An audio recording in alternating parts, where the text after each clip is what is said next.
In high-performance engine building, the secret to power is in the details of airflow. Today, we're mastering port roof and floor contouring. The primary goal is to smooth and contour uneven surfaces within the runners to optimize every cubic centimeter of air. Cast surfaces are often irregular, creating turbulence and slowing down the intake charge before it even reaches the valve. By contouring the roof and floor, we ensure a consistent cross-sectional area, which is vital for maintaining high velocity. To achieve this, we rely on specialized tools.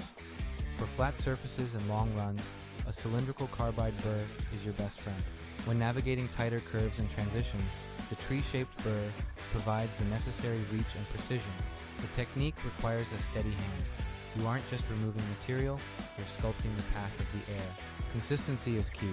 Any sudden change in area can cause the air to detach from the surface, creating a dead zone. By smoothing these surfaces, we significantly reduce drag, allowing the engine to breathe much more efficiently at high RPM. Long runners present a unique challenge.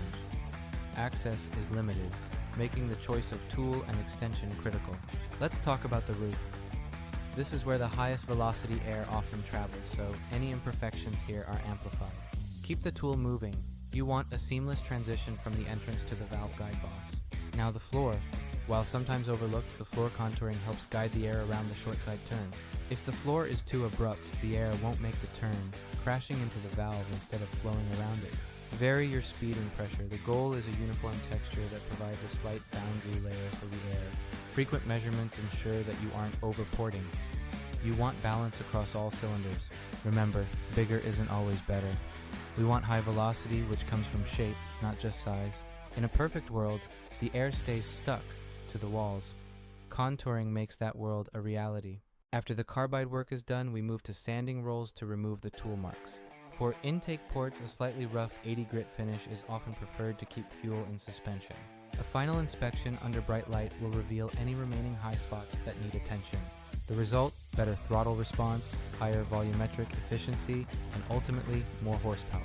And don't forget your safety gear. Aluminum slivers and dust are no joke. Protect your eyes and lungs. Invest in quality carbide burrs. They'll last longer and provide much better results. The difference is clear. Precision contouring transforms a standard head into a performance masterpiece. Thanks for watching. Now get out there and start porting.